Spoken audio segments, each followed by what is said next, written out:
নদীর পাড়টা যেন ক্ষণিকের জন্য একদম থমকে গেছে। চারপাশে ঝোড়ো বাতাস বইছে। প্রকৃতি যেন যেমনই দাঁড়িয়ে নদীর পাড়ে ওই নাটকীয় দৃশ্য দেখছে।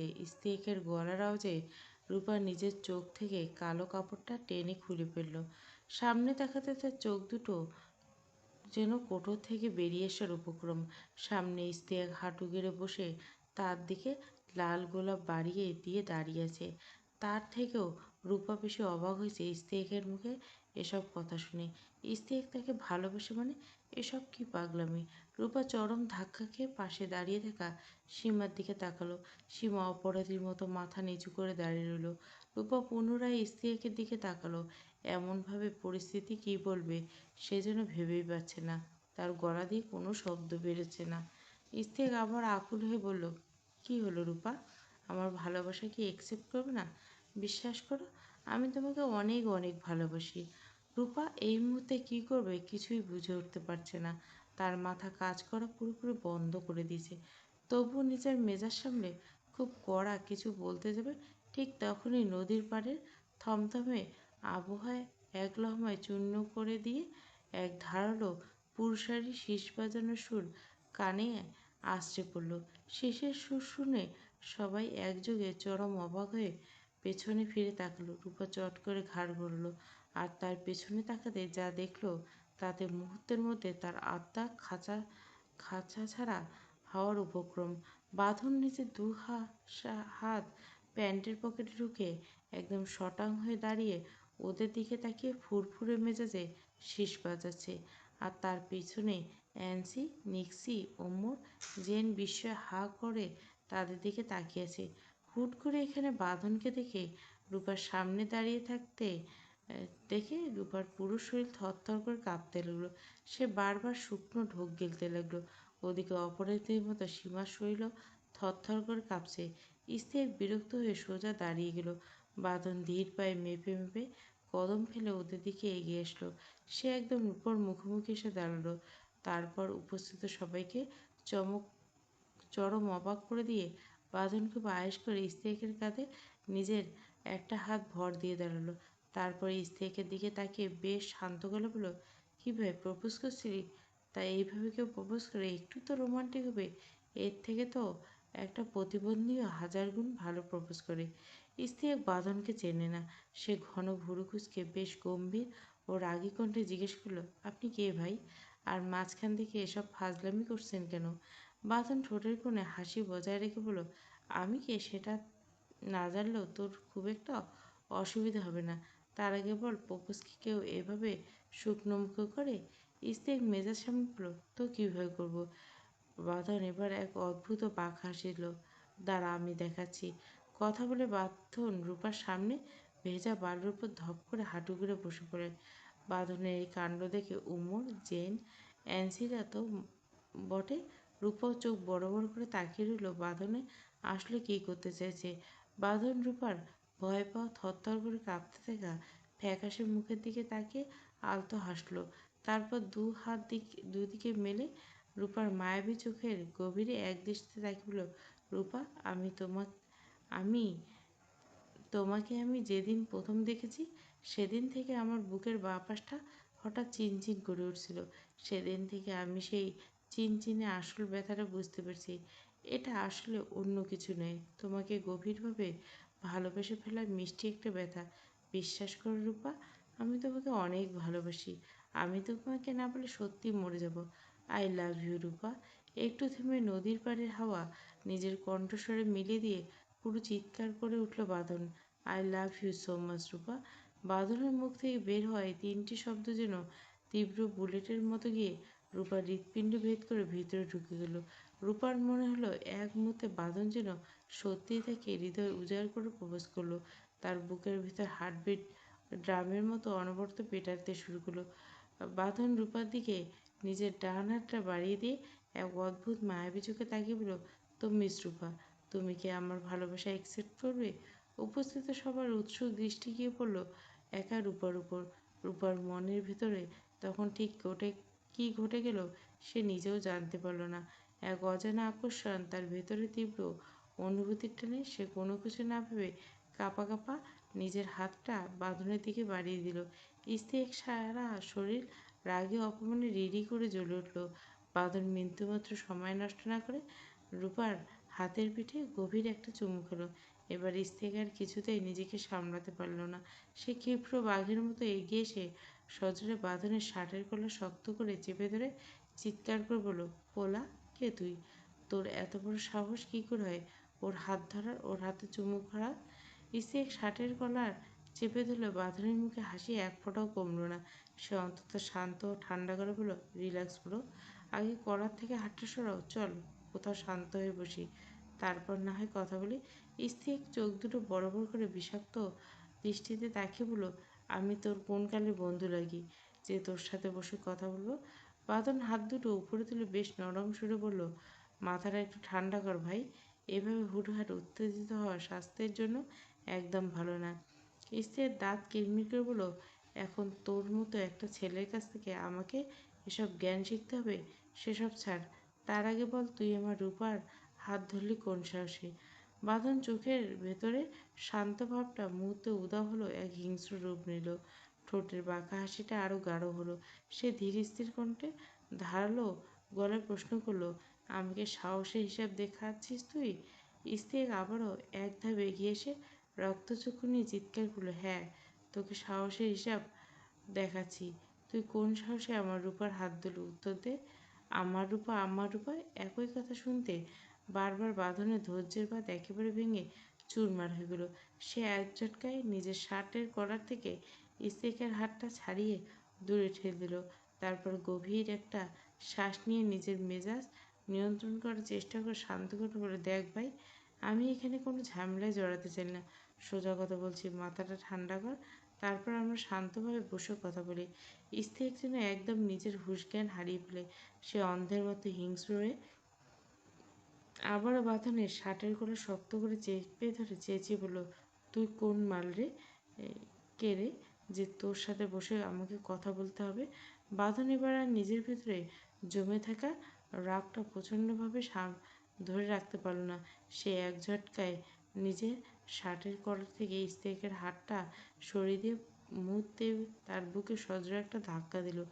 স্ত্রীর জন্য ধাক্কা প্রচণ্ড বেগ সামলাতে না পারে ধপাস করে পেছনের বালির উপর আছড়ে পড়ল। সে কিছু বুঝে ওঠার আগে বাঁধন বাঘের মতো ওর উপর ঝুঁকে পড়ল। এক হাত স্ত্রীকের গাল দুটো একদম চ্যাপ্টা করে শক্তপোক্ত আঙুলে চেপে ধরে দাঁতে দাঁতে বলল, আমি তোর আব্বা লাকি। এতক্ষণ তোকে ভালো মানুষের মতো বুঝিয়ে শান্ত করার কথা বলছিলাম, তোর গায়ে সইল না তাই না? নিজের শক্ত গাল থেকে বাঁধনের জোরালো হাত অনবরত ছাড়ানোর আপ্রাণ চেষ্টা করতে করতে স্ত্রী ব্যথায় কাঁকিয়ে উঠে বলল, তোর এত বড় সাহস, তুই আমার গায়ে হাত দিস? গাল ছাড় বলছি। বাঁধন স্ত্রীকে গালটা আরও বেশি শক্ত করে চেপে ধরে হিংস্র করে বলে, ছাড়বো না, কি করবে তুই? স্ত্রী চোখ দুটো রক্তবর্ণ ধমকের সুরে বলল, তুই জানিস না আমি কে আর আমি কি কি করতে পারি। বাঁধন এক মুহূর্তের জন্য স্ত্রীকে চোখের দিকে তাকিয়ে বাঁকা হাসি দিল। তারপর থুতু ফেলার ভঙ্গি পরম তাচ্ছিল্যে জবাব দেয়, আমার বাল ছিঁড়ে উল্টে দিবি তুই?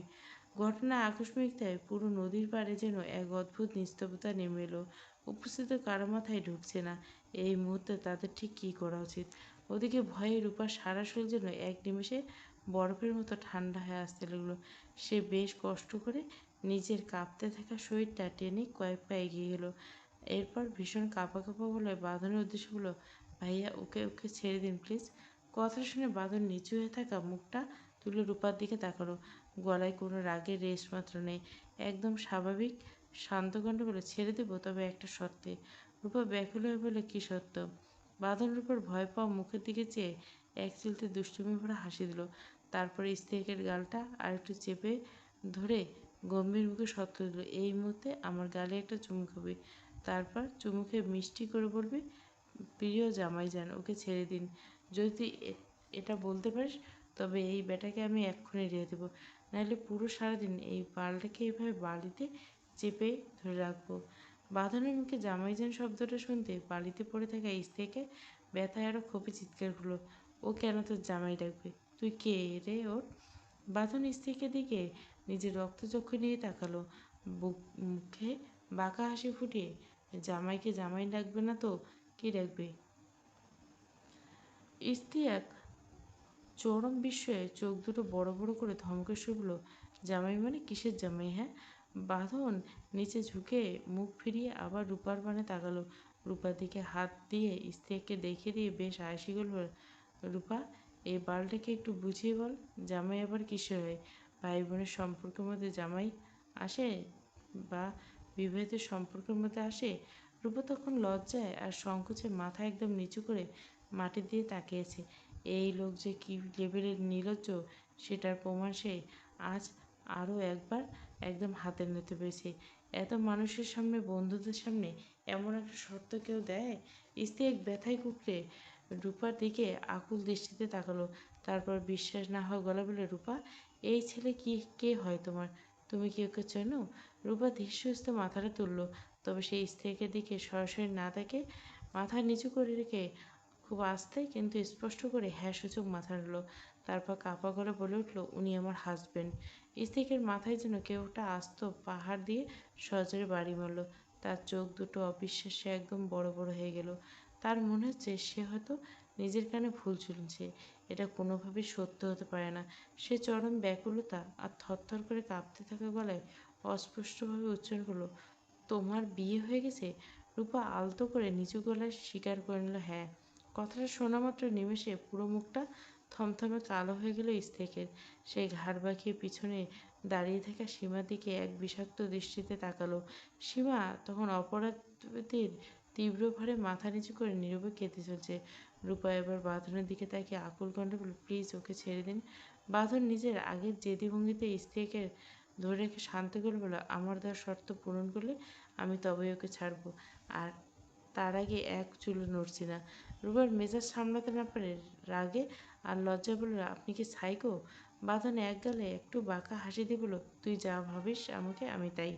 এখন অযথা ফালতু কথা না বাড়িয়ে শর্ত পূরণ কর। আর যদি না পারিস তবে চুপচাপ এভাবে দাঁড়িয়ে থেকে সিনেমা দেখ চল। রূপা সত্যি কোনো কুলকিনারে খুঁজে পাচ্ছে না। সে এখন কি করবে? এইভাবে সবার সামনে ছেলেকে বালুর উপর চেপে ধরে দাঁড়িয়ে থাকা কি কোনো মানুষের কাজ?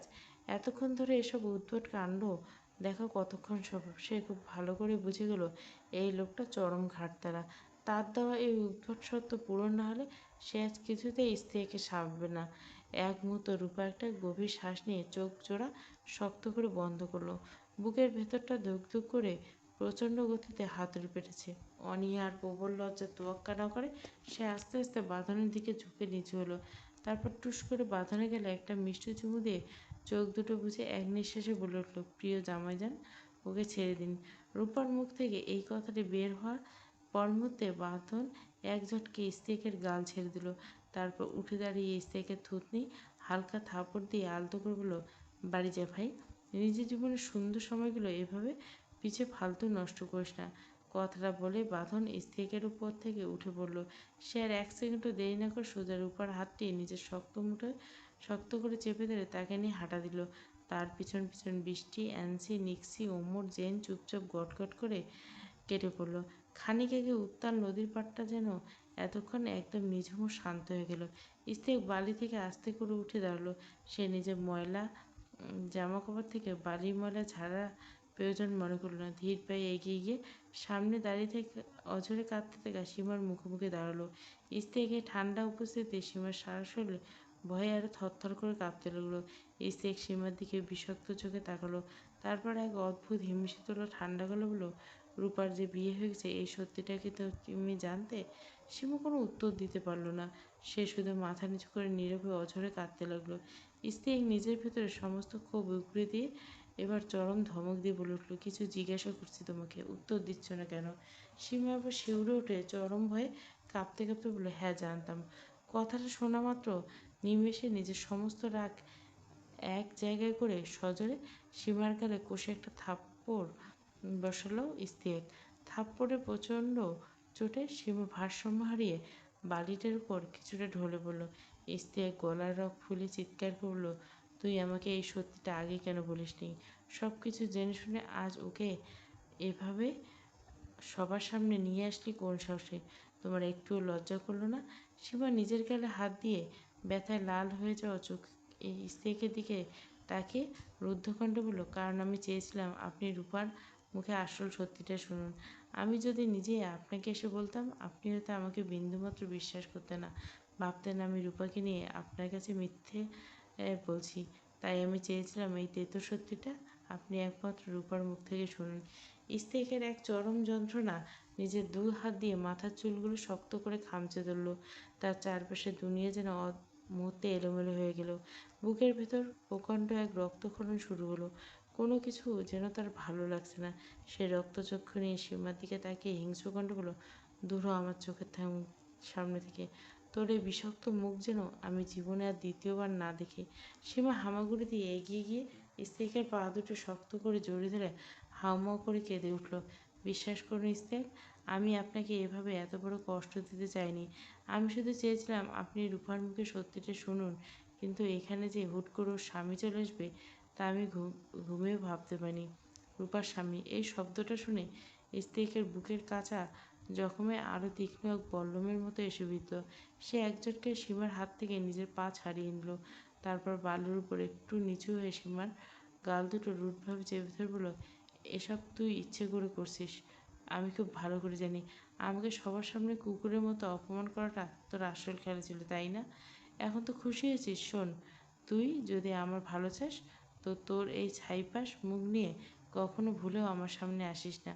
বলে স্ত্রীক সজোরে সীমার গাল থেকে হাত সরিয়ে নিয়ে বড় বড় কদম ফেলে সেখান থেকে হনন করে চলে গেল। বালুর উপর ধপ করে পড়ল একা নিঃসঙ্গ সীমা। সে নিজের দুহাত বাঁধের বালি খামচে ধরে আকাশপানে মুখ তুলে চরম আত্মনাতে কেঁদে উঠল, হে আল্লাহ, আমি আর এত অবহেলা সহ্য করতে পারছি না। আমি ভেতর থেকে একদম তছনছ হয়ে শেষ হয়ে যাচ্ছি। তুলে নাও তুমি আমাকে, আর অন্তত একটু শান্তি দাও আমাকে। যাদের কপালে সামান্য ভালোবাসা লেখো না, তাদের মনে কেন তুমি এমন ভালোবাসার কুড়ি সৃষ্টি করে দাও? যে জিনিস ছুঁয়ে দেখার অধিকারটুকু দাও না, সেই জিনিসটার উপর কেন তুমি মনকে ছোঁয়ার লোভ বাড়িয়ে দাও? কেন করলে আমার সাথে এমন? এদিকে বাঁধন, রূপা, অ্যান্সি, নিক্সি, ওমর আর জেন তারা ছয়জনের ফ্ল্যাটে ফিরে এসেছিল। বৃষ্টি কলেজের মোড় থেকে নিজ বাড়ির উদ্দেশ্যে চলে গেছে।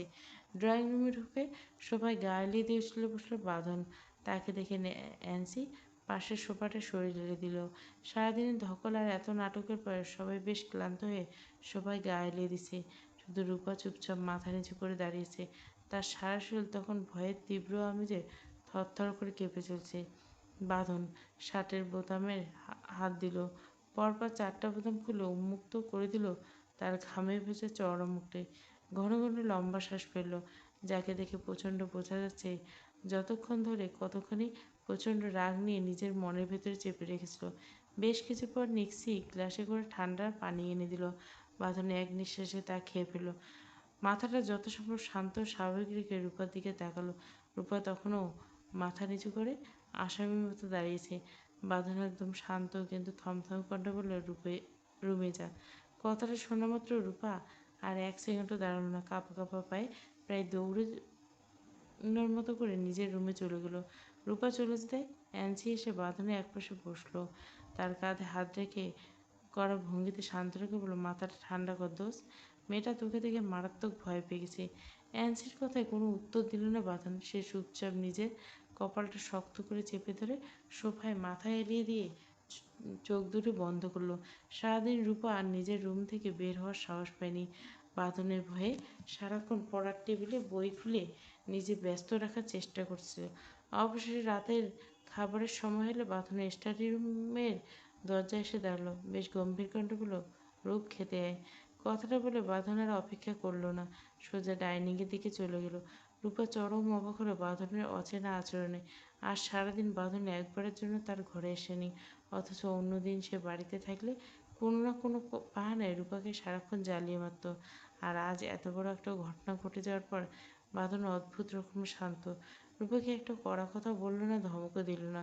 বাঁধনের থমথমে রহস্যময় আচরণে আসল মানে সে কোনোভাবেই বুঝে উঠতে পারছে না। বাঁধনকে তার উপর মারাত্মক রেগেছে নাকি ভেতরের ঝড়টাকে আড়াল করার চেষ্টা করছে। মনের ভেতর অজস্র প্রশ্ন ঘুরপাক খেতে লাগলো। ঠিক তখনই আবার ড্রয়িং রুম থেকে বাঁধনের গম গম করে ভেসে এসলো, তুই কি নিচে আসবি নাকি আমি গিয়ে তোকে ধরে নিয়ে আসবো? বাঁধনের চড়া কণ্ঠ শোনা মাত্র রূপা আর দেরি করলো না। সে তাড়াতাড়ি বইগুলো বন্ধ করে টেবিলে ছেড়ে দ্রুত ড্রয়িং রুমে আসলো। এসে দেখে ডাইনিং টেবিলে বাঁধন ক্যান্ডির মাথায় হাত বুলিয়ে দিচ্ছে। একটু দূরে উম্মর জেন চুপচাপ সোফায় বসে ফোন স্ক্রল করে, আর অ্যান্সি আর নিক্সি ডাইনিংয়ের চেয়ারে বসে বাঁধনের সাথে হালকা গলায় নিচু স্বরে বলছে। রূপা কোনো কথা না বাড়িয়ে একদম চুপচাপ এসে ডাইনিং টেবিলে এক কোণে গিয়ে বসলো। এরপর ঘরের সবাই মিলে নীরবে পরিবেশে রাতের খাবারটা শেষ করলো। খাওয়া শেষে জেন সোফায় গা এলিয়ে দিয়ে বাঁধনের দিকে তাকিয়ে উৎসাহী করে বলে, দোস্ত চল না ছাদে যাই, অনেকদিন হলো মাঝরাতে সবাই মিলে ছাদে বসে জমিয়ে আড্ডা দেওয়া হয় না।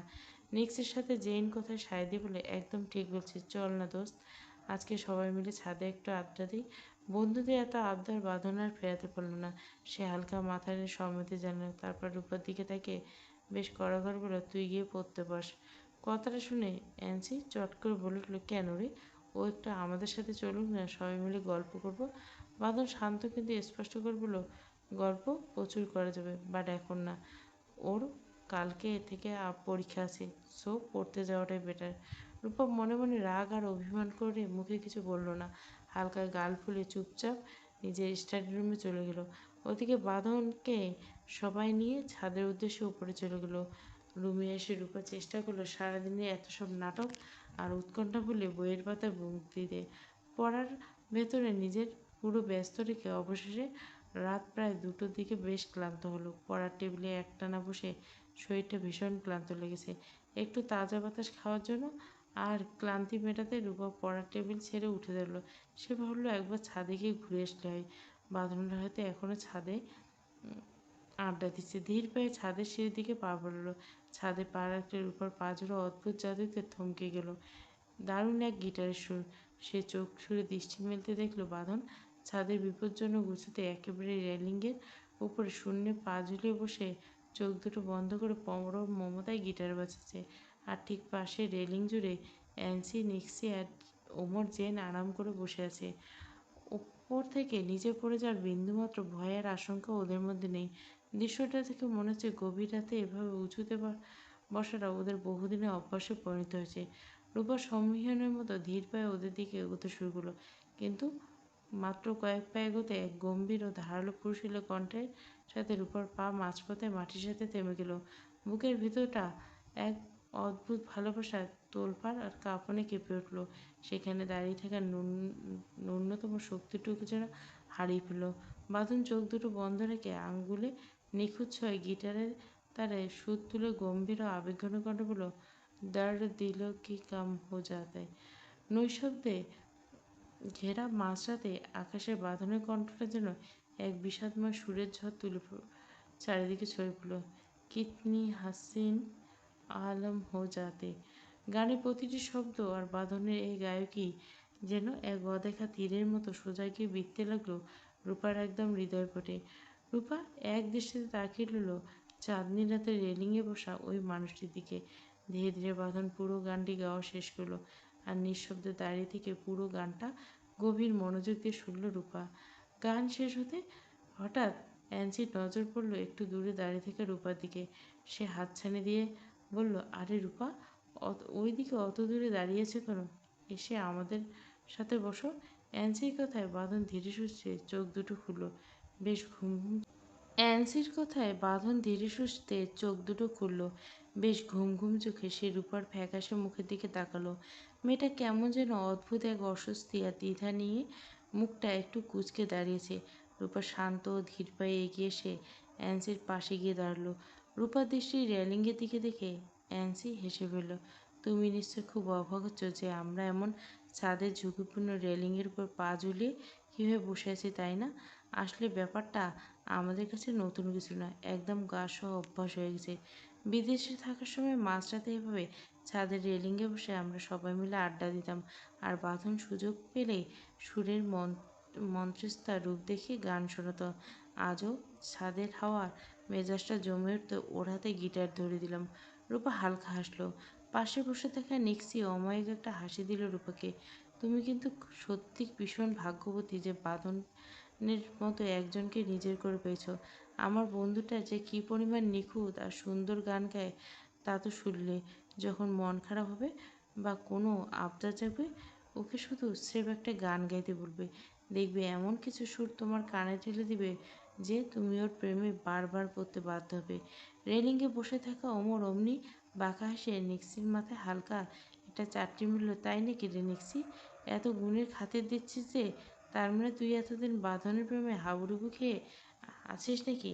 নিক্সি চট করে চোখ দুটো গোল গোল করে চরম ভয়ানক দৃষ্টিতে ওমরের দিকে তাকালো। ওমর তাতে দমে যাওয়া তো দূর, নিজের সবকটা দাঁত বের করে এক বিটকেল হাসি ফোটালো। তারপর বেশ ভয়ের অভিনয় করে বলল, ওরে বাবারে, ওভাবে ডাইনির মতো লাল লাল চোখ গোল গোল করে তাকাস না রে বোন। আমার তো এখনই ভয়ে হার্ট অ্যাটাক হয়ে যাবে। এমনিতে তুই দেখতে লেডি প্রেতাত্মার মতো, তার উপর মাঝরাতে এমন চাহনি দিলে ছাদের রাতটা কেঁপে উঠবে। কথাটা শোনা মাত্র নিক্সি রাগে পুরো শরীর চিৎকার করল। ওরে ওমরের বাচ্চা, আমি লেডি পেতমা? তোর এত বড় সাহস! ওমর এক মুহূর্ত দেরি না করে উঁচুতে পা ঝোলালে রেলিং থেকে শটাক নিচে লাফিয়ে উঠল। তারপর ছাদ থেকে নিচে নামার সিঁড়ির দিকে এক হাত তুলে দৌড়াতে দৌড়াতে চেঁচাতে লাগলো। নো নো, জ্যান্ত পেতনি এবার পুরোপুরি ক্ষিপ্ত হয়েছে। বাঁচার একমাত্র উপায় অলিম্পিক মার্কা দৌড়। পালা ওমর, নয়তো আজ তোকে কাচ্চায় চিবিয়ে খাবে। নিক্সি নিজের হাতে স্যান্ডেল খুলে দিয়ে দাঁত কিরমির করতে করতে ওমরের পিছু পিছু দৌড়াতে লাগলো। দাঁড়া তুই হারামজাদা, আজ তোকে চিড়িয়াখানা বানর না বানিয়ে ছাড়লে আমার নামও নিচ্ছি না। ওদের কাণ্ড দেখে অ্যান্সি আর জেমস হা করে হেসে উঠল। এমনকি রূপার ঠোঁটে না হাসে উপায় পেল না। ওমর দৌড় আর নিক্সির স্যান্ডেল হাতে পিছু নেওয়ার দৃশ্য দেখে খিলখিল করে হেসে উঠল। অ্যান্সি রূপার সেই মিষ্টি হাসির দিকে তাকিয়ে সহসা বলল, এই দুটো হলো একদম পিওর কার্টুন, দেখছো না? সারাক্ষণ কোনো না কোনো ছাড়াই সুযোগকে খোঁজে ঝগড়া করার জন্য। ঠিক তখনই জ্যানের পকেটের ফোনটা ঝনঝন করে বেজে উঠল। সে পকেট থেকে ফোন বের করে স্ক্রিনে নামটা দিতে বাঁধনের কাঁধে হালকা একটা থাপড়ানি দিয়ে বলে, বাঁধন, আমার মম কল করছে, আমি নিচে যাচ্ছি রে, তোরা তাহলে আয়। কথাটা বলে জেন সিঁড়ির দিকে পা বাড়ল আর অ্যান্সি চট করে একবার বাঁধনের থমথমে মুখের দিকে আর একবার রূপা দ্বিধাগ্রস্ত মুখের দিকে তাকালো। দুজনে একদম নীরব, যেন বাতাসে একদম ভারী স্তব্ধতা ঝুলছে। অ্যান্সি বেশ পাখা মাথায় বুঝে নিল এই মুহূর্তে স্বামী স্ত্রীর মাঝে কিছু নিভৃত সময় একটু প্রাইভেসি দেওয়া মারাত্মক দরকার। সে আর এক মুহূর্ত দেরি না করে রেলিং থেকে নেমে বেশ নাটকীয় ভঙ্গিতে একটা লম্বা হাই তুল। তারপর নিজের চোখ দুটো কসলাতে কসলে, উফ দোস্ত, আমার না চোখের পাতা ঢুলে আসছে, মারাত্মক ঘুম পাচ্ছে। তোরা দুজন কিছুক্ষণ থেকে নিচে আয়, আমি গেলাম ডিরেক্ট ঘুমাতে। গুড নাইট দোস্ত, গুড নাইট রূপা। কথা শেষ করে অ্যান্সি প্রায় হাওয়ার হয়ে যাওয়ার মতো দ্রুত পায়ে সিঁড়ি দিয়ে নেমে গেল। এক নিমেষে রমরমা ছাদটা একদম ফাঁকা হয়ে গেল। পুরো জায়গা জুড়ে নেমে আসলো গভীর মাঝরাতের নীরবতা। ছাদে এখন শুধু দুজন, বাঁধন আর রূপা, দুজনে চুপচাপ। মাঝরাতে শুনশান বাতাসে শুধু ভেসে আসছে দুজনের ঘন ঘন ফেলার শ্বাসের শব্দ। বেশ কিছুক্ষণ এই ভারী নীরবতা বজায় থাকার পর রূপা আস্তে করে মাথা নিচু করে অপরাধী সুরে বলল, বাঁধন ভাইয়া, আপনি কি আমার উপর খুব রেগেছেন? বাঁধন এক ঢুকে নীরব ও খুব শান্ত, কিন্তু থমথমে বলল, রেগে নেই, নিজেকে খুব কষ্টে নিয়ন্ত্রণে রেখেছে যেন রাগ কোনোভাবে তোকে আঘাত না দিয়ে ফেলে। রূপা আবার ভীষণ অবাক হয়ে মাথা তুলে তাকালো। তার সুবিন্যস্ত ভুরুজোড় কুঁচকে গেল। মানে? বাঁধন এবার চোখ দুটো রূপার চোখের উপর রেখে ধারালো গলা বলল, মানে তুই আমার কথার অবাধ্য হোস? তোর বুকের কলিজা যে ঠিক কতখানি বড় আমি শুধু সেটাই ভাবছি। তোকে ভালো করে মানা করার পরও তুই কীভাবে অন্য জায়গায় চলে যাস? কথাটা শোনা মাত্র রূপার মাথায় মুহূর্তে অপরাধবোধে নিচু হয়ে যায়। সে ভয়ে তোতলাতে তোতলে, ওই সীমা বলেছিল ওর মা নাকি খুব অসুস্থ, রাস্তাঘাট চেনে না, আর আমি শুধু ওর বিপদের কথা ভেবে। কথা বাকিটুকু শেষ করার আগে বাঁধন রেলিং থেকে লাফিয়ে নিচে নেমে আসলো। তারপর এক ঝটকায় রূপার হাত ধরে টেনে সোজা নিজের বুকের দিকে টেনে নিল। রূপা আচমকা আছড়ে পড়ল বাঁধনের শক্ত চওড়া বুকে। প্রতিবারের মতো আজও তীব্র এক আবেশে রূপার সারা শরীর কেঁপে উঠল। বাঁধন নিজের দুই শক্ত হাতে রূপার সরু কোমরটা পেঁচিয়ে তাকে আরো নিবিড়ভাবে নিজের দিকে টেনে নিল। বাঁধনের তৃষ্ণার্ত আঙ্গুলে তপ্ত স্পর্শ কোমরের খালি চামড়ায় লাগতে রূপা শিউরে উঠল। অজান্তে তার চোখ দুটো শক্ত করে বন্ধ হয়ে গেল। তার বন্ধ হয়ে যাওয়া চোখের মায়াবী পাতার পানে চেয়ে মুখে নিজের তপ্ত গরম নিঃশ্বাস ফেলে বাঁধন ধীরকণ্ঠে বলল, তোর এই ফালতু দয়াময়কে আমি কি করব বলতো? কোনো ডাকাত যদি ভালো মানুষ সেজে এসে বলে আমি খুব বিপদে পড়ছি, তখন কি তোর ভিতরে এসব আবর্জনা মায়া কাজ করবে? তখন কি তুই দুনিয়ার সব কিছু ভুলে তার সাথে সোজা হেঁটে চলে যাবি? রূপা আর কিছু বলতে পারল না। ভয়ে অনুভূতির দোলাচলে তার গোলাপি ঠোঁট যেন থরথর করে কাঁপতে লাগলো। তার কাঁপতে থাকা মিষ্টি ঠোঁটের দিকে এক দৃষ্টিতে তাকিয়ে স্বভাবগত মতো বাঁধন ফিসফিস করে বলে উঠল, ঠোঁট দুটো এভাবে কাঁপানি না, মারাত্মক নেশা লাগে আমার। রূপা চোখ বন্ধ করে চরম অনুভূতি আর উদ্বেগে থরথর করে কাঁপতে কাঁপতে বলল, আপনি কাছে আসলেই কাঁপে তো, আমি কি ইচ্ছে করে করি নাকি? বাঁধন নিজের ঠোঁট দুটো রূপার থরথরে কাঁপা ঠোঁটে একদম কাছাকাছি নিয়ে আসলো।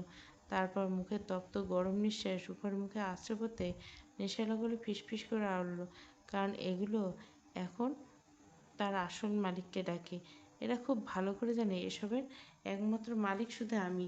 তাই আমাকে দেখলেই তারা থরথর করে কেঁপে ওঠে, আমাকে ডাকার বায়না ধরে ছুঁয়ের জন্য। কথাটা শোনা মাত্র রূপা চট করে চোখ দুটো খুলল। ঘন ঘন দ্রুত নিঃশ্বাস ফেলতে ফেলতে বিষম খেয়ে বলল, অদ্ভুত, আমার ঠোঁট, আমার ইচ্ছে, তাহলে আপনি কীভাবে মালিক হলেন? রূপার কথা শেষ হওয়ার আগে বাঁধন আর বিন্দুমাত্র সময় নষ্ট না করে রূপার নরম ওষ্ঠ নিজের গভীর এক আবেশে তৃষ্ণার্তের মতো কিছুক্ষণ পর আলতো ছেড়ে দিল। পরস্পরের দ্রুত ফেলা নিঃশ্বাসের মাঝে বাঁধন নিচু গলায় বলল, এবার দেখলি এগুলো আসল মালিক আমি কিভাবে হই? শুধু এই ঠোঁট দুটো না, নারু, তোর এই সম্পূর্ণ শরীরের একমাত্র মালিক আমি। বাঁধনের এমন অকপটে আর বেপরোয়া স্বীকারোক্তি রূপার দুটো গাল লজ্জায় রক্তিম হয়ে উঠল। সারা শরীর যেন নিমেষে অবশ হয়ে আসতে লাগলো। হাত পা বরফের মতো ঠান্ডা হয়ে গেল। তার ওষ্ঠজোড়া তীব্রভাবে তিরতির করে কাঁপতে লাগলো। রূপার এই কাঁপতে থাকা করুণ অবস্থা দেখে বাঁধন ঠোঁট দুটো তার কানের একদম কাছে নিয়ে আসলো। তারপর মেশে বলল, রূপ, তোকে না এই মুহূর্তে ভীষণ। বাঁধনের মুখ থেকে এই শব্দটা শোনা মাত্র ভয়ে আকস্মিক ধাক্কায় চট করে রূপার চোখ দুটো বড় হয়ে গেল। এই পুরুষটি বলে কি, কোনো সুস্থ মানুষকে নিজের বিবাহিত বউকে করার কথা চিন্তা করতে পারে? বিস্ময় আর ভীতি নিয়ে রূপা থতমত খেয়ে বলল, আর ইউ সাইকো, নিজের বউকে? বাঁধন একগাল হাসি হেসে বলল, দুনিয়ায় কেউ না করলে আমি করবো, ট্রাস্ট মি রূপ। তোকে যেদিন নিজের কবজায় একদম নিজের করে পাবো, সেদিন আমি হব খাঁটি বাঘ, আর তোকে বানাবো ফার্মের মুরগি। আর বাঘ যেভাবে খিদে পেলে মুরগিকে ছিঁড়ে ছিঁড়ে খায়, ঠিক ওইভাবে একদম চিবিয়ে খাবো তোকে। এমন কাঁচা আর বেপরোয়া কথায় লজ্জায় রূপার গাল কান দিয়ে যেন ধোঁয়া বের হলো। সে রাগে বাঁধনের শক্ত বাহুবন্ধন থেকে নিজেকে ছাড়িয়ে নেওয়ার জন্য ছটফট করতে করতে রুদ্ধশ্বাসে বলে উঠল, আপনার মতো নির্লজ্জ অসভ্য পুরুষ আমি এই জন্মে আর একটাও দেখিনি। ছাড়ুন আমাকে, মুরগির মতো অনেক তো দূরের কথা, আপনি মুরগির একটা পাখাও পাবেন না। রূপা ছটফটানি দেখে মুচকি এসে কোমরটা আরও কিছুটা শক্ত করে নিজের বুকের সাথে জড়িয়ে দিল বাঁধন। তারপর কানের কাছে মুখ এনে ফিসফিস করে বলল, ওকে ডার্লিং, সময় হলে হাতে নাতে দেখবো। রূপা ছটফট করে বলল, ছাড়ুন আমাকে। বাঁধন এক চুলো ছাড়ল না, বাঁকা এসে বললো, ছাড়বো না। রূপা মেজাজ সামলাতে না পারে বলল, ছাড়বেন না তো কী করবেন? বাঁধন লাগামহীন গেলে বলল, আদর করবো। রূপা আবার চূড়ান্ত খেপে, বেহায়া পুরুষ, এত কিছুর পর এখনও ওসব মুখে আছে? বাঁধন হালকা হেসে বলল, তুই আস সামনে আসলে অসভ্য হয়ে যায়, আর অসভ্য অসভ্য বলে চেঁচাবি না, মাফিয়ার বাচ্চা। এখনও তো কিছুই করিনি। অসভ্য সেদিনই বলবি যেদিন তোর পেটে আমার বাচ্চা আসবে, কারণ সেদিন তুই না, পুরো শহর জেনে যাবে আমি তোর সাথে ইটিস বিটিস করছি। রূপা আর সহ্য করতে না পারে দুই হাতে নিজের দুটো কান চেপে ধরে চিৎকার করলো, ও খোদা, আমার মরণে লেখা তু আ। কথাটা শেষ হওয়ার আগে বাঁধন সজোরে রূপার ধবধবে ফর্সা ঘাড়ে নিজের ধারালো দাঁত বসালো। রূপা ব্যথায় প্রচণ্ড আর্তনাদ করতে বাঁধন কানে কাছে মুখ রেখে দাঁতে দাঁত চেপে বলল, এসব ফালতু কথা নেক্সট টাইম মুখে আনলে তোর জিভ টেনে ছিঁড়ে ফেলবো, মাফিয়ার বাচ্চা। কামড়টা এত জোরে ছিল যে রূপার নরম চামড়ার খাঁজ কেটে রক্ত বেরিয়েছিল। রূপা যন্ত্রণা অজরে কেঁদে ফেলল, ব্যাট পুরুষ, ভীষণ ব্যথা লেগেছে। রূপা বাঁধনের ঘাড়ের দিকে তাকিয়ে দেখতে পেল মুহূর্তে তার চোখ জোড়ো গাঢ় হয়ে গেল। সে সেখানে নিজের অজান্তে তপ্ত ঠোঁট ডুবিয়ে দিল পরম আবেশে আর আদরে তাজা। এরপর ক্ষতস্থান হয়ে পরপর অজস্র ভালোবাসায় চুমু রেখে দিল। বাঁধনের অদ্ভুত স্পর্শে সে উড়ে উঠে থরথর করে কাঁপতে লাগলো রূপা। ব্যথায় অনুভূতিতে তীব্রতায় দু হাত শক্ত করে খামচে ধরে রাখলো বাঁধনের টি শার্ট। বাঁধন রূপার কানের কাছে ঠোঁট ছুঁয়ে গভীর কণ্ঠে বলল, আমাকে অহেতুক রাগিয়ে দিলে এর থেকে চরম ব্যথা দেবো আমি। এটা তো সামান্য নমুনা, কিছুই না। এতটুকু কষ্টই যদি তুই সহ্য করতে না পারিস, তাহলে ভবিষ্যতে আমার শরীরটাকে আরও স্ট্রং কর রূপ। এমন পুতুল শরীর নিয়ে আমার তীব্র আদরের লোড তোর পক্ষে অসম্ভব। কথাটা শেষ করে বাঁধন এক নিমেষে রূপাকে পাজাগুলো করে তুলে নিল। অভিমানী রমণী এবার চুপচাপ দুহাতে বাঁধনের শক্ত গলা জড়িয়ে ধরে বুকের মাঝে মুখ লুকোলো। বাঁধন তাকে সাবধানে নিচে নিয়ে এসে নিজের ঘরে বিছানায় শুয়ে দিল। মাথায় নরম চুলে বিলি কেটে কপালে আঁকলো শেষ গভীর চুমু। তারপর শান্ত করলো গুড নাইট বলে বাঁধন রুম থেকে বেরিয়ে এলো। বাঁধন রুম থেকে বেরিয়ে যেতে রূপা চোখ বুজে এলো। সে স্পর্শ, গা শিউরে ওঠা কথা আর অনুভূতির কথা কল্পনা করতে লাগলো। দেখতে দেখতে অনুভূতি ঘরে ধীর কান্তে ঘুমের দেশে পাড়ি জমালো। দীর্ঘ কল্পনার পর শেষমেশ রাতটা তলিয়ে গেল গভীর এক শান্ত ঘুমের সাগরে। এভাবে কেটে গেল বেশ কিছুদিন। রূপার পরীক্ষা শেষ ভালোভাবে হয়েছে। আজ এসএসসি পরীক্ষা শেষ। পরীক্ষা শেষ আর আনন্দই আলাদা। তাই রূপা তার বান্ধবীরা আগেই প্ল্যান করে রেখেছে যে আজকে আর কলেজে ড্রেস পরে নেয়, সবাই মিলে সুন্দর সুন্দর আউট ড্রেস পরে কলেজে যাবে। রূপা সেই ভেবে সকালে উঠে ফ্রেশ হয়ে আলমারি থেকে ড্রেস বের করলো।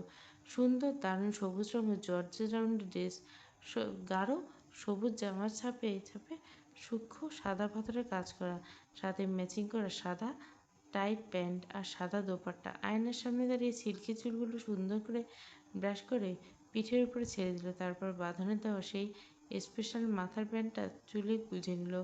বাঁ হাতে পরে নিল তার দেওয়া প্রিয় চুড়িগুলি। পুরোপুরি রেডি হয়ে রূপা বিছানা থেকে ক্যান্ডিকে পরম আদরে তুলে নিল। মিষ্টি একটা হাসি উপহার দিয়ে রুম থেকে বের হওয়ার উদ্দেশ্যে যেই না দরজার দিকে পা বাড়াবে, অমনি সামনে তাকে পা দুটো থমকে গেল। রুমের দরজায় দুই হাত বুকে ভাঁজ করে কাঠের ফ্রেমে হেলান দিয়ে গভীর মুখে দাঁড়িয়েছে বাঁধন। পরমে আকাশি রঙের শার্ট আর ধবধবে সাদা ট্রাউজার। চুলগুলো সামান্য এলোমেলো হয়ে কপালের উপর আলতো লেপ্টেছে।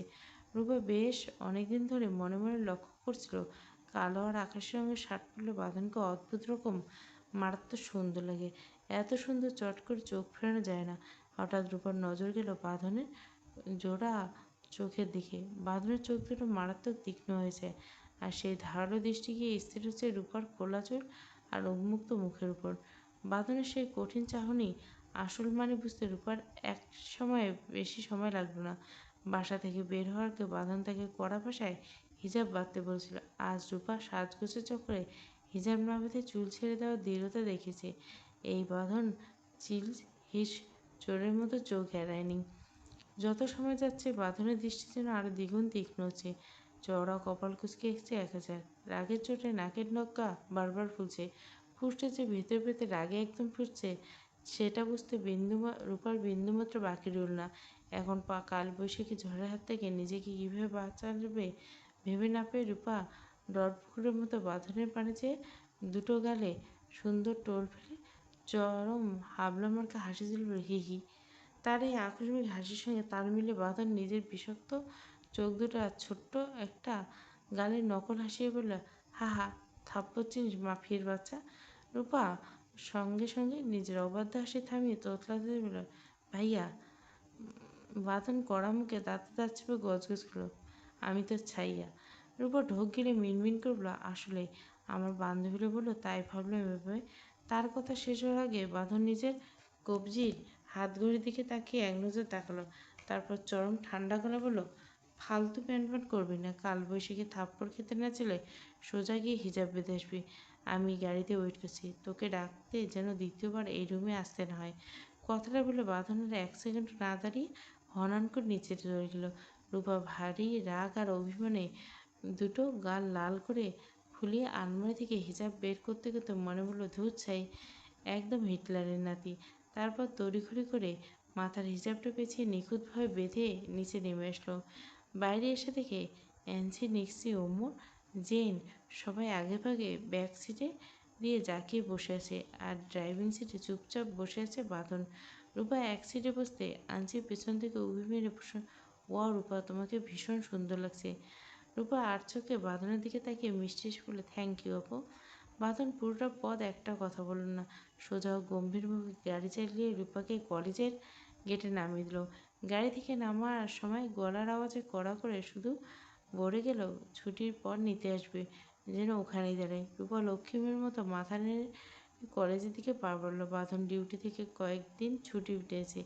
এই কয়েকদিন রূপাকে নিজেই কলেজে পৌঁছে দিয়ে আবার নিতে আসে। ফাঁকে বাকির সময় বন্ধুদের সাথে জমিয়ে আড্ডা দিচ্ছে। গেটে ঢুকতে রূপার সাথে বৃষ্টি দোস্তের দেখা হয়ে গেল। বৃষ্টি আজ রূপার জামার ডিজাইনের মতো আরও একটা গাঢ় কালো রঙের জর্জেট গাউন পরে এসেছে। আসলে দুজনে একসাথে মার্কেটে গিয়ে একদম হুবহু ডিজাইনের এরকম দুটো ড্রেস কিনেছিল। বৃষ্টি রূপাকে দেখে চোখের পলক না ফেলে একটানে জড়িয়ে ধরল। রূপা, বিশ্বাস কর, তোকে গর্জাস লাগছে না আজ, একদম পরীর মতো। রূপা বৃষ্টিকে শক্ত করে জড়িয়ে ধরে, তোকেও মারাত্মক সুন্দর লাগছে। দুজনে হাসাহাসি আর গল্প করতে করতে ক্লাসের দিকে পা বাড়ালো। দেখতে দেখতে নিজস্ব গতিতে পরীক্ষার শেষ ঘন্টা বেজে গেল। প্রশ্নপত্র হাতে পাওয়ার পর সবাই যার যার মতো করে গভীর মনোযোগে লেখায় ব্যস্ত। পরীক্ষা চলাকালীন ক্লাসে অন্তত একবার হলো আকাশে আগমন ঘটে। আজকেও তা ব্যতিক্রম হলো না।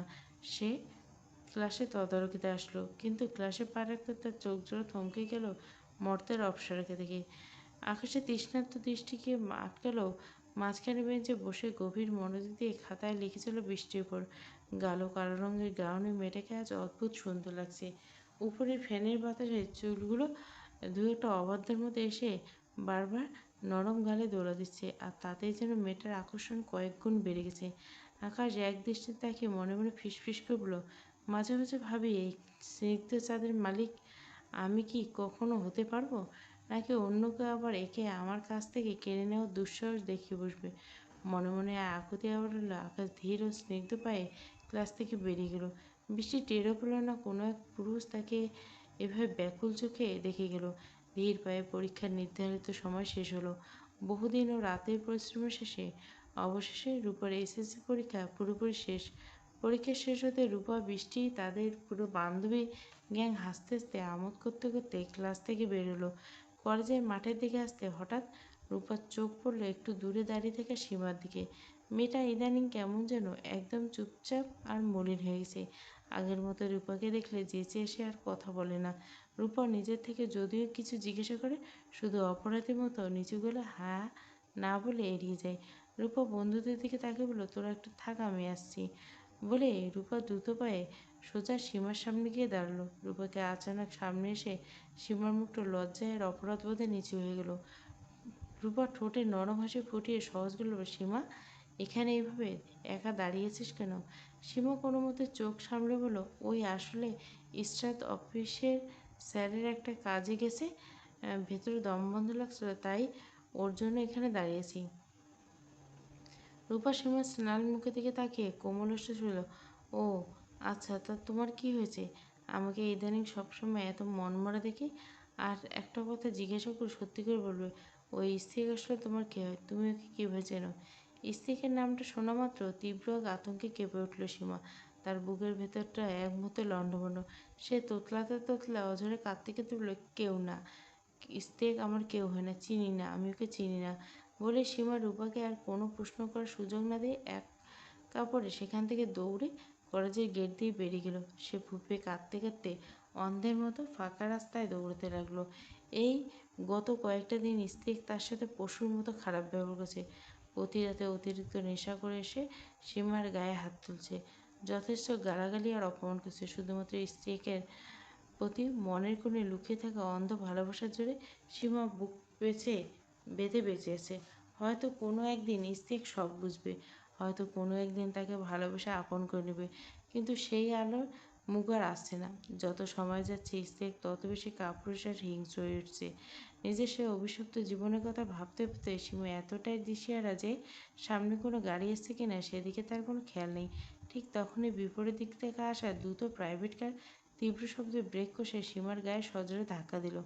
মুহূর্তের মধ্যে বাহনটির ধাক্কায় সীমা রাস্তায় রক্তাক্ত শরীরে আছড়ে পড়ল। চারপাশে দুনিয়া ধোঁয়াশা হয়ে গেল। চোখের পাতা দুটো ধীরে ধীরে নিভে এলো।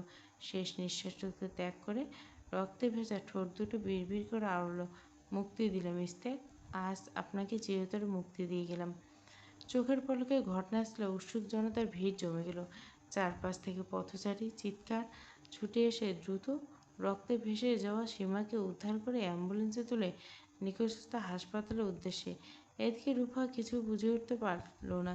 সীমা হঠাৎ ইস্তেকের নাম না শুনে এভাবে অঝরে কাঁদতে কাঁদতে কেনই বা দৌড়ে চলে গেল। নিশ্চয়ই ইস্তেকের সাথে সীমার নিগুড় কোনো সম্পর্ক আছে, নয়তো এই নামটা শুনলে সীমার চোখে এভাবে জল পাত ভাঙবে কেন? তার গলার ভাবনার মাঝে বৃষ্টি দূর থেকে হাত দিয়ে বলল, কী হলো রূপা? ওভাবে একা দাঁড়িয়েছিস, আয় এদিকে আয়। রূপার বুক ছিঁড়ে একটা লম্বা শ্বাস ফেলে নিজের সামলে নিয়ে আবার বন্ধুদের দিকে ফিরে এলো। তারা আরও কিছুক্ষণ হইচই করে হাসাহাসি পরীক্ষা শেষ করে আনন্দ ভাগ করে নিল। এরপর একে একে সবাই নিজ নিজ বাড়ির উদ্দেশ্যে বিদায় নিল। কলেজের গেটের কাছে রূপা একাই দাঁড়িয়ে। বৃষ্টি কিছুক্ষণ তার সাথে অপেক্ষা করে চাইলে রূপা জোর করে তাকে গাড়িতে তুলে জানিয়ে দিল, কিন্তু অনেকক্ষণ পার হয়ে যাওয়ার পর বাঁধন কোনো পাত্তা নেই। সে এখনও আসছে না কেন? দুপুরে কড়া রোদ আর বিষণ্ণতা রূপার মনটা ভালো লাগছিল না। সীমার কাদা কাটা আর উদ্ভট আচরণে দুশ্চিন্তা অনরত তার মাথায় ঘুরপাক খাচ্ছিল। সে অবচেতন মনে উদাস ভঙ্গিতে রাস্তা ধারে হাঁটতে শুরু করলো। রাস্তা আজ অদ্ভুত রকমের নিখুঁত আর ফাঁকা। তপ্ত দুপুরের কড়া রোদে হালকা শুনশান পরিবেশে চারদিকে যেন কেমন ছমছমে। হাঁটতে হাঁটতে রূপা মেইন রোড ছেড়ে সোজা এক সরু গলির নিরিবিলি রাস্তায় এসে দাঁড়ালো, যেখানে ধারে কাছে একটা মানুষজন চোখে পড়ছে না। ঠিক তখনই গলির বাঁ পাশে রাস্তা থেকে কালো রঙের একটা গ্লাস ঢাকা প্রাইভেট কার তীব্র গতিতে এসে রূপার ঠিক সামনে ক্যাচ করে ব্রেক কষল। রূপা কিছু বুঝে ওঠার আগে গাড়ির দরজা খুলে চার পাঁচজন কালো কাপড় দিয়ে ঢাকা কিছু লোক হুড়মুড় করে বের হয়ে এলো। মুহূর্তে তারা রূপার চারপাশে ঘিরে প্রকাণ্ড দেওয়াল তৈরি করলো। মাঝ দুপুরে এই নির্জন রাস্তায় এমন বিষাক্তময় ডাকাত টাইপের লোক দেখে ভয়ে রূপার রক্ত জল হয়ে গেল। সে তোতলাতে তোতলাতে কাঁপা গলায় বলল, আপনারা কি চান আপনারা? লোকগুলো কোনো কথা উত্তর দিল না।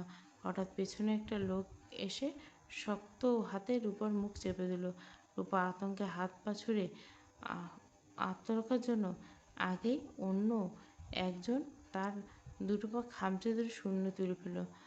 ঝাঁকুনিতে রূপার হাত থেকে পরীক্ষার পিচবোর্ড আর কলমদানি সজোরে রাস্তায় ছিটিয়ে গেল। লোকগুলো নিমেষে রূপাকে কালো গাড়ির ব্যাক সিটে ছুঁড়ে ফেলল। তারপরে একজন মুখটা এমনভাবে শক্ত করে চেপে রাখলো যেন বিন্দুমাত্র টু শব্দ সে করতে না পারে। তারপর বিকট শব্দে গাড়ির দরজা বন্ধ হয়ে গেল। আর মাত্র কয়েক সেকেন্ডের ব্যবধানে সে অভিশপ্ত গাড়িটা ঝড়ের গতিতে গলির রাস্তা পেরিয়ে বহুদূরে গিয়ে হাওয়া হয়ে গেল। বাঁধন রূপের অধিকারী পর্ব 12। পুরো গল্পটা প্লে লিস্টে।